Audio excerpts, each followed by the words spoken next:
Assalamualaikum warahmatullahi wabarakatuh. Hello, students. Thank you for joining my class today.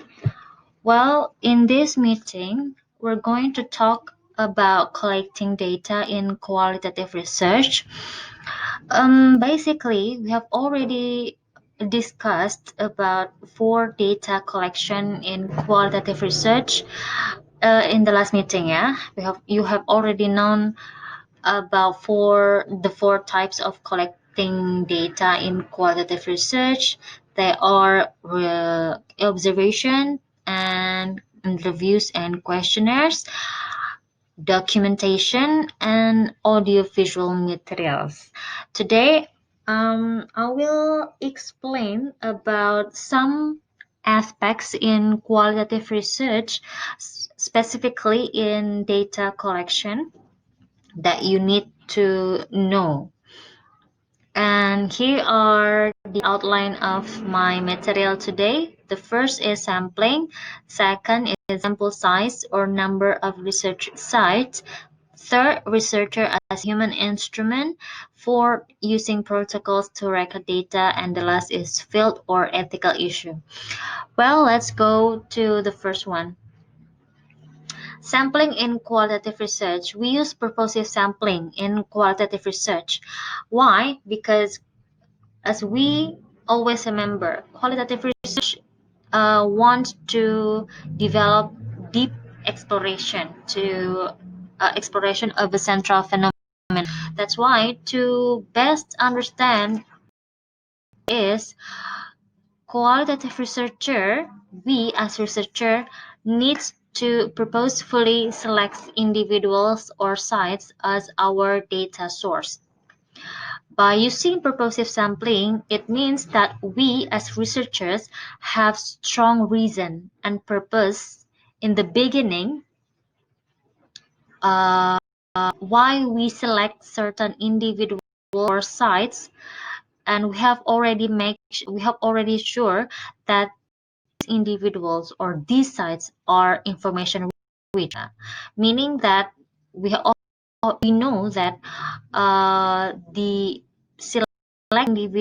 selected sites in our qualitative research indeed yes have information that we need to answer uh, research questions. And basically there are number of types of purposive sampling.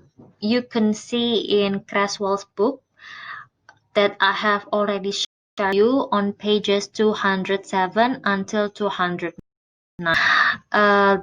There you can see that there are many types of purposive sampling you can choose, but usually in our research article, we don't specifically mention what types of purposive sampling. Yeah, it is not quite what is it? Jarang digunakan ya, jarang disebutkan tipe-tipe purposive sampling. Ya, ini jarang. Because in qualitative research, there is an idea that the subject or participants of the research have already been selected earlier in the first or in the beginning of our research. So maybe in some articles or many literature about they don't mention about purposive sampling or mention about sampling in qualitative research, but only mention about research subject or research participants. But that's okay. You don't have to think about it. Yeah. Here I'm just explaining about purposive sampling. So know that in qualitative research, first we have strong reasons. Yeah, we have to have reasons and purpose why we select individuals to be involved in our qualitative research. It is different from quantitative research. Yeah, it is different from quantitative research, which can be done by other sampling technique. In qualitative research, we only use purposive sampling.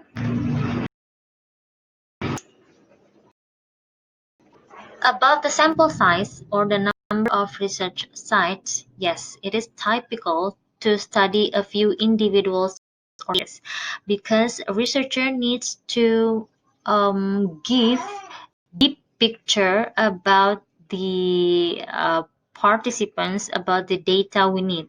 So to provide thick, detailed, and rich information for participants, it will take time, it will take longer energy.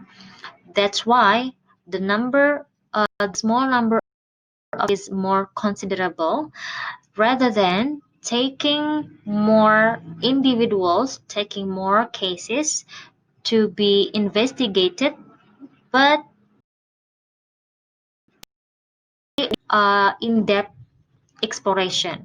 Ya, jadi lebih baik sedikit tapi rich data daripada banyak tapi tidak penjelasannya. Okay. Next, using protocols to record data. What is protocols? Protocols in qualitative research play quite important role. There are forms designed used by qualitative researcher to help her record information during observations and interviews. So, protokol di sini semacam arahan ya atau form-form yang digunakan ini tertulis sebagai petunjuk atau guideline kita ketika melakukan observation dan khusus di qualitative research. Kenapa observation dan interviews? Karena dua types of collect data biasanya yang menjadi teknik pengumpulan data yang utama dalam qualitative research. So, in order to help us to stay focused on our searching about the data, so we need to have the protocols. What is interview protocol? Yeah, it means that protocol that we use during interview. What should be in interview protocol? The first, instructions for the process. Instruction means that you write down interview, you need to conduct viewing. So you know after this what you're going to do next, and after this you're going to do next. What it will make you do not lose your your interview questions. Next, of course, the questions to be asked be in the interview protocol also, and you also need to give spaces to take notes of response. So from the interviewee, so if you think that there is some information that you need to jot down, afraid that you will forget the things that the interviewee. Besides recording, you can also take basis to take notes in your interview protocol. Next, in your observational protocol, you need to include information about the time, place, setting, and researcher's observational role, and also description of reflective notes for observation. In this slide, you see the examples of protocol and examples of observational protocol. More or less, here is the what is it? The protocols that you need to make later conduct qualitative research. You can see that in the interview protocol, right? And then this is also some you need to add time to blah blah blah. Then here is the instruction what you to do when you are doing your interview. Okay, and here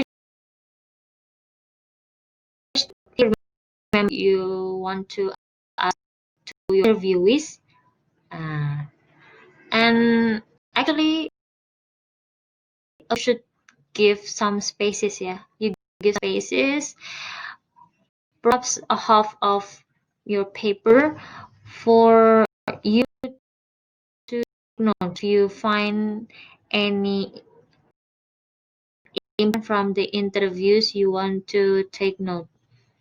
Okay, and here is the sample of observational protocols. Here is the description. Sorry, here's the information about the implementation of observation, and here is the description of object. Means this is that directive notes.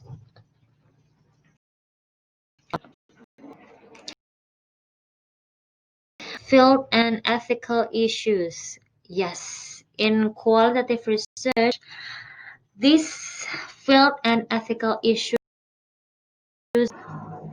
uh, cannot be separated. Yeah, cannot be separated from the qualitative research because in this qualitative research, we need to go to the research site.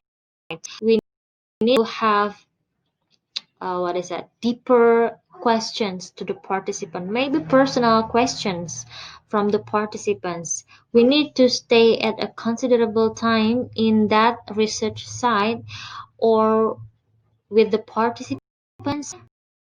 So that's why field and ethical issues may be found during the investigation, and we as researchers need to anticipate. You can read about field and ethical issues that may be risen in qualitative research and how to deal with it, how to deal with fields on page 228 until 232, still in Creswell's books. Yeah, still in Creswell books. So you can read more explanation about that in that book. I will not explain in detail about.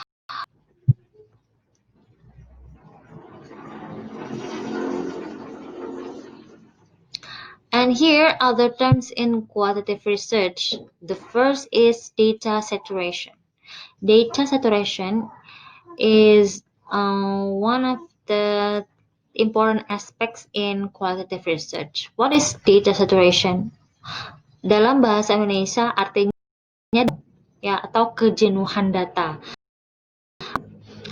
Means that this is the point, yeah, the point or yeah, the point where the researchers make a subjective determination or decision that uh, the existing data that they have collected are already completed, and the new data will not provide any new information or insights to develop new themes or categories of data. Jadi data jenuh ini adalah masa ya, masa atau saat researcher membuat keputusan yang subjektif ya, bahwa data yang sudah dikumpulkannya sudah cukup, sudah komplit, sehingga data yang baru tidak diperlukan lagi. Oke? Nah, bagaimana caranya? Ya, ini kembali lagi adalah tugasnya researcher di Qualitative untuk benar-benar bisa memahami pertanyaan, kemudian data-data yang sudah dia kumpulkan. Apakah data yang sudah dia kumpulkan bisa menjawab pertanyaan dari penelitiannya tersebut? Ya. Cara mendapatkan data jenuh, biasanya makanya di qualitative research itu perlu digunakan berbagai tipe data collection. Makanya tidak hanya bisa interview saja, tidak bisa hanya observation saja. Kamu harus menggunakan 3-5 cara untuk memperoleh data tersebut. Ya. Dan biasanya perlu waktu yang lama. It will take considerably longer time. Kalau misalnya di quantitative research, it is okay for you to do interview only once, but in qualitative research, you may take 2, even 3 or 4 to data you need is complete. And about the observation, maybe in quantitative research, it is okay to do observation in 1 or 2 meetings, but in qualitative research, maybe you need to have observation during for 1 month, 2 months, even 1 year. Yeah, but that's okay as long as you make sure that you get the saturation of your data. Okay. Next, there is also another term in qualitative research, that is researcher as human instrument. What is this? It explains about the presence of researcher in qualitative research. This highlights the major role of researcher in collecting data. Ya, jadi researcher dalam qualitative research itu punya peran yang sangat-sangat besar, terutama dalam hal data collection. Tadi yang sudah seperti saya jelaskan tentang saturation of data tadi, itu salah satunya ya. Ketika researcher sendiri yang harus memutuskan apakah datanya sudah jenuh apa belum. Itu adalah keputusan subjektif dari si peneliti itu sendiri. Makanya researcher di qualitative research itu punya peran yang sangat besar. Ya. Selain itu, besides that, researcher in qualitative research also need to access the thoughts and feelings of participants through interviews, observations, documents, and or audiovisual materials. Yeah. Because in qualitative research, we investigate about social things, and it is related mostly with humans feeling, humans thought. Then that's why in qualitative research, it needs researchers' subjective judgment to validate the data. So in validating the data, for qualitative research, it is based on the researcher to make judgment whether or not the data that they have are valid. Ya, ini untuk data validation di qualitative research. Lagi next meeting in data analysis. Okay. Well, all for today's class materials. I hope you can understand what I have already explained. If you find any questions or difficulties getting the materials or understanding the topics, you can ask questions through our WhatsApp group, yeah. Thank you. We'll see you again in the next meeting. Assalamualaikum warahmatullahi wabarakatuh.